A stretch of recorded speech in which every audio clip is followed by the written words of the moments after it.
Books make you hope. Books make you dream. Books make you laugh. Books make you scream. This is the Books That Make You show, discussing books with authors and experts, unraveling the inner pages of all the books that help make us who we are. Hosted by Desiree Duffy. Welcome, it's the Books That Make You show, and I'm Desiree Duffy. We're talking about books that make you wake up about political impact on climate change. The big existential threat of our time. Apparently now, in addition to pandemic viruses, it still remains the climate change crisis. And you know, there are oodles of books, documentaries, events, papers about the topic. But, you know, one manner in which we can educate ourselves is also through fiction, through allegory, metaphor, through seeing a topic in the perspective of it being fictionalized. Sometimes looking at an issue through that allegory of story, it really just helps put it into perspective, doesn't it? Politics plays such a big role in this topic. I don't know why it does, because it's going to affect us all one way or another. And there's this seemingly cult-like mentality in many cases. It's really interesting from a psychological perspective. And our guest today, well, he knows a thing or two about cults, as he spent a few years in his younger days involved in one. Today, he has a unique perspective of them, and that led him to writing the book, The Org. It is a political thriller. It involves a fictional cultish group called EcoPartyUSA, and it's set against this fight for the White House and murder and power, and it's all in this near future setting where there's food shortages and wild weather patterns and increased panic and unrest. Sounds familiar, doesn't it?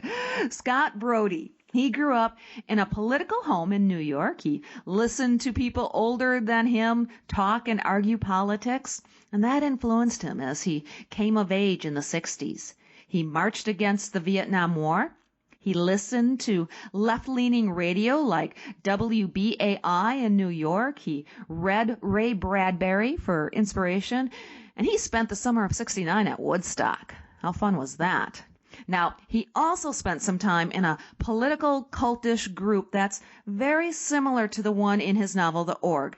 Scott, wow. Hello. Welcome to the show. Hi, Desiree. Thank you. That was quite an introduction. Well, you are quite a person to introduce because there's a lot going on here. One, I just love how you've taken your real experiences and your political perspectives, as well as perspectives about the world and climate change and your past experiences in your younger days, and you've woven it into this magnificent political thriller. And so let's start with, you bet, let's start with talking about that big theme of the book, climate change. Why did you choose to write about that? Because it's something that we're all dealing with, we're all aware of, we know is coming. And, you know, it's such a compelling issue that I felt it was a good background for all of this. It's going to be the background for life pretty soon. And so we need to start dealing with it, which is kind of, you know, a running theme of the book here is that we're not taking it seriously enough. We need to act more urgently. And you know, I see a lot of conflict down the road because there are a lot of people out there that don't want to make any concessions and aren't really ready to deal with climate change. So it's potentially deadly for all of us. Why do you think that is? I mean, there's science, there's plenty of facts out there, there's evidence now within our world. Why do you think it is that some people seem very stuck in their ways? They're protecting what they have. They're protecting their power. They're protecting their money. They're protecting their role in the world. And it's more important to them to do that than to recognize what the needs are of the world itself. So they're ready to fight. They're ready to hold on to their power position. and that's the way it's going to be. I mean, those are, dictators around the world. Those are some politicians that we know right here in the United States. They're not ready to concede. And it might be a lot bigger fight than we all realize to make it happen. And does it feel eerie for you, having written this book? Obviously, you've been writing it for several years, to see the trajectory of what you've imagined seemingly slowly to come into sight. Do you feel like you've predicted the future to some extent? Well, there are ways in which I'm trying to predict the future, yes. As far as the book goes, I just had sort of a general story in mind for many, many years. Much of my adult life, I thought about writing this story based on the experiences I had with the group coming out of college. But it never really gelled. I never really got the right take on the plot until I decided to move it into the future. And then all of a sudden, it made a tremendous amount of sense. And everything started to kind of connect. So that was how that happened. Uh-huh. And tell us, so why don't we look at the book itself, the plot, the story? Why don't you set the stage for us a little bit in your own words and tell us about the org? The book takes place in the future, not that far in the future. And it's a little bit indeterminate, but a few years in the future. And what happens is there's this small political group led by a very charismatic leader. And one of the members of that group is killed. She lives in an apartment building on the Upper West Side in New York, and she gets thrown off the balcony from the 9th floor. So then, because of that, it draws a lot of attention to the group, and they start to get more popular. So this charismatic character, whose name is Lee Beloit, becomes more and more popular, and people start listening to him more and more. And he's a very charismatic character. So he's a great speaker, and he attracts a big audience. So the group starts to grow and to become a real factor on the political scene in the election of that year. And ultimately, he decides to compete for the Democratic nomination for president, and the book kind of goes on from there. Behind the scenes, the drama builds around, well, who killed the girl and why? And we start to play out the whole story of what her connections were, what her boyfriend, his connection, and as they start to uncover what happened and how she was killed, it ties back to the group. It ties back to Beloit and his campaign. So it becomes quite a crisis because he has the ability to ruin the campaign, end the campaign. And, of course, Beloit and his people can't let that happen. So they get into action at the end of the book and make sure it doesn't happen. You'll have to read it to get the plot. Of course, absolutely. And it really does. It's thrilling, it's intertwining, there's a lot of mystery, and the idea of that cult of personality, the fact that people can be led by somebody who's charismatic and be swayed by a figure like that. It's just really intriguing, isn't it? Yeah, it is. I mean, I started writing it before Donald Trump. And, that wasn't my idea of a charismatic character, but of course, there's a lot of similarities to him as a cult leader. So I don't know. There's plenty of people like that out there in the world that have a lot of impact on us, and they're kind of fascinating to me. So I wanted to write the story and really try to develop his voice as best I could. So that's part of the interesting thing, too, is you nailed it right there. Throughout history, there have been leaders and people who have gained control because of their personality. And in some cases, that group of people has risen to power and maintained power. In those cases, they are not any longer known as a cult, right?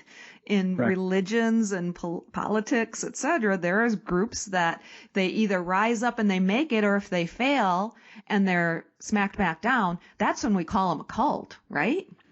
Yes, that's right. And that plays a role in this book as well. It's when you become, mass appeal, all of a sudden, yes, you're not a cult leader anymore because you've got, a big, huge following. And that's not what a cult is. Mm-hmm. So I tried to also, as part of the book, I wanted to show that transition from when he was a little unknown nobody to all of a sudden being, hugely popular. Yeah. And this is something that you are drawing from experience too. Do you want to talk about the time that you spent in a cultish type group and how that influenced your writing? Well, I think the main thing about it is the leader of that group was a similar kind of charismatic figure. And, cults are very consistent. Many of them they're all kind of the same, the way they control people and keep them in and hold them tight and kind of brainwash them. There's nothing really new about that. But, this character was a particularly charismatic speaker and leader, and I just saw it up close. And to me, it was like, boy, that's a great character if I can recreate him somehow in a different context, but still give people the feel of what it's like being around somebody like that. No, and I bet it was scary too. And you talk about there being, we understand what a cult is. You always think of Jim Jones and the guy in a tragedy, and you think of David Koresh. A lot of these people kind of spring to mind. Yes. What are some of the things that people really can look for? Because it seems like people who are in cults don't accept the fact that they're in a cult. Everybody else sees it. But it's a matter of giving up their possessions, their money, etc. What are some of the things that kind of spring to mind as indicators of, whoops, that's a cult? It's the level of control that they exercise over the membership, whatever the followers, however many they are. Very often they have to live together and do everything together because they have to control each other and make sure they're all staying within, the boundaries of their little world. They have to accept the thinking of the leader and act according to what the leader says. What they think or say is unimportant, and they don't listen to that. That's the big problem, is they listen to what the leader says and think that he's, some form of genius always, right? They figure he's divine or genius or, something like that. But it's always the level of control that they exert over their people. Mm-hmm. And the fact that independent thought and independence in period is discouraged and taken away. You're not allowed to think for yourself.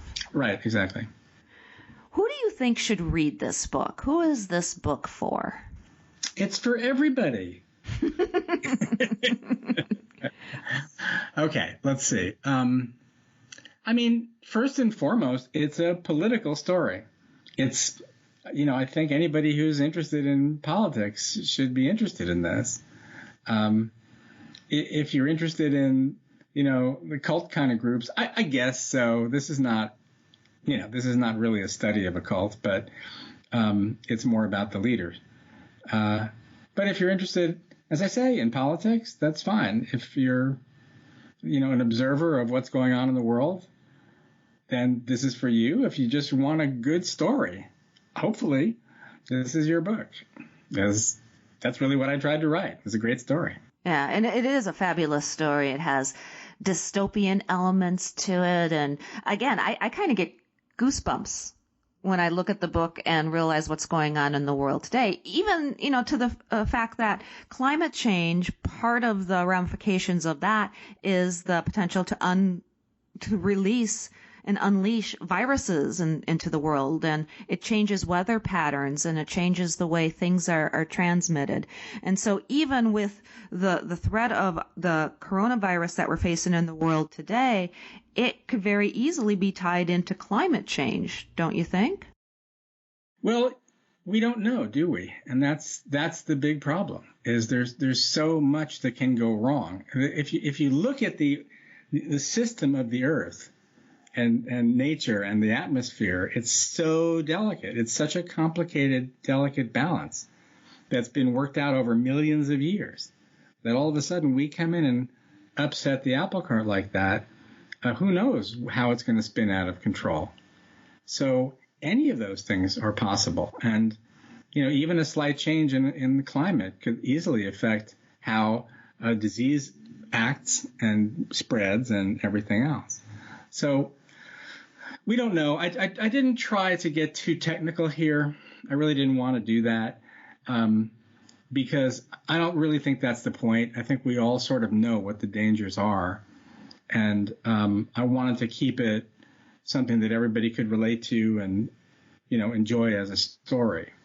But it's a scary situation. I don't really consider it to be dystopian because I haven't given up. There's hope. Yeah, I think there is, but we've got to take it much, much more seriously than we are now. With the virus going on right now, this is today's news story. Is Trump talking about the Defense Production Act, which allows the government to take over various factories and start producing stuff that we need. So that was like what we did in World War II and Korean War. And part of my story, every time something happens in the news, I think, oh man, I'm late on this story. Every time I write it, something happens. But part of my argument here, or at least Lee's argument, is we should use that to take over the auto factories right now and convert everything to electric vehicles. We should stop making gas-powered vehicles completely and pull them all off the road. Because are we serious about this or are we not? If you think the market is going to make it happen, forget it. The market is not going to do that. Mm-hmm. We have to do it positively and make it happen. So, there wouldn't be any oil price wars because all those oil companies would be sitting with all the oil still in the ground. And we'd be making a gigantic step forward to clean up the atmosphere.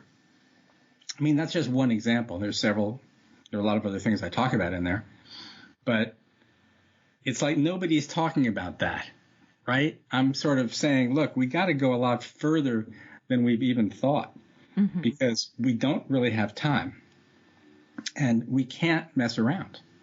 We know what the answer is, but we're not willing to do it. So, there's kind of the existential question that he poses in the book is, do we have the will to survive or do we not? Because that's all it's going to take. So. Yeah, the will and the desire for change. And it goes back to what we were talking about in the beginning about people being set in their ways. And right now, what's in it for them, for the oil companies and the politicians and the people who are making money, is the fact that right now they don't want their world to change because they like it. And they have the power and the control. And they'll also use that power and control to convince other people that they're right and that scientists and people who study actual climate change are wrong. But it's at the detriment to us all. It's funny because if you look back and you think, wow, the dinosaurs extinct by an asteroid, they didn't know what hit them. Dumb beasts couldn't do anything about it. Well, we're not dumb beasts, right? And we see it coming. It's like we're looking up in the sky at the asteroid going, yep, it's coming, but we can't do anything about it. Well, if an asteroid like that hit us, I'm not sure we'd be any smarter than they were. That's true. Well, in this case, the asteroid is the climate change. But no, you're right. That's right. It's right there. We can all see it. And the solutions are available. We just have to do it. But at this point, yes, you're right. The power interests, the money interests, the right-wing interests, whatever, they're totally opposed to all of that. You can see now, I mean, anytime anybody talks about even health insurance, they start talking about, well, that's socialism. Okay, so how are they going to feel when we say, okay, we're stopping all the cars on the road now. Everybody can go get their electric vehicles and get out of these. And we're going to lock up the gas stations too. So it's going to be a fight. And whether we win or not, I don't know. But I'm trying to draw everybody's attention to the fact that this is going to be a real battle. This is not just an election that somebody's got to win. And, of course, it's got to take place around the world as well. We're just one country in the whole picture of things. And you were there marching against the war in Vietnam and part of the movement back in the day that really kind of started a change and a shift where people were protesting against the government. Do you ever look back at your younger self and think, wow, what happened? Does that moment ever strike you? And do you ever think about how what you and others in that generation protesting, do you think an impact was made, or do you think that it was all for nothing? I think an impact was made, and I think we can see that in our children. That's a really good generation coming up, and I have a lot of hopes for them finishing up whatever we don't finish, and there's going to be plenty that we don't finish. Yeah, my group was a little disappointing. I don't quite know. Everybody went into a different direction when we hit, 1980 or something. And it's taken a while for it to come together. I still feel there's plenty of people, plenty of baby boomers out there that are idealistic and see the problems and would like to do something about it. But it's very unclear what anybody can do. It's very difficult. Mm-hmm. This book is my little contribution, but I don't know, how seriously people will take it. But it's going to have to be done. Yes, my generation did a lot. And the older generation, older than me, started with the civil rights movement and then moved into the counterculture and the anti-Vietnam movement. But, it was always a fight. It was always a fight. I mean, I went to marches in New York City that had well over 1 million people. So, they dwarf all of the demonstrations and the stadium rallies and stuff like that now. It wasn't even close. But still, in 1968, Nixon got elected. So yeah, he did. It's not easy. It's tough. It's going to be tough.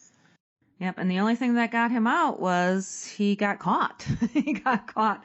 That's right. Watergate, and it took that, and even then, his popularity. He had supporters all the way till the end and past the end that wanted him to stay in place. So in a way, it kind of, you can cheat, you can lie, you can steal, you can do whatever it takes. Sometimes is the mentality too, unfortunately. Well, don't forget, he was elected in 1972 for a second term. Mm-hmm. In November, of course.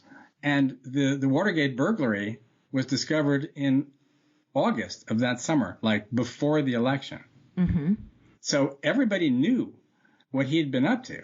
There was no question in anybody's mind at that point who the Watergate burglars were working for. And he still got elected. Yeah, yeah. It was only, the threat of getting impeached that made him resign. Yeah. And that was the thing, too. It was the threat. And he was like, I'm out of here. Yeah. Well, now we have Trump that doesn't even have that much pride. Bingo. Yeah. Okay. But I got to ask you, you went to Woodstock.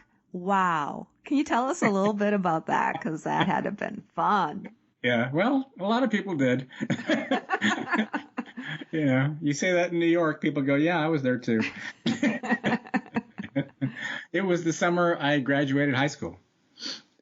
So pretty young for all that. And it was transformative, no question.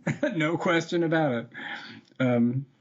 It was a great event. It was sort of disorganized. It was just totally oversubscribed, of course, as we all know. Mm-hmm. But it didn't matter. And it rained, but that didn't much matter either. There was no food. There was no nothing.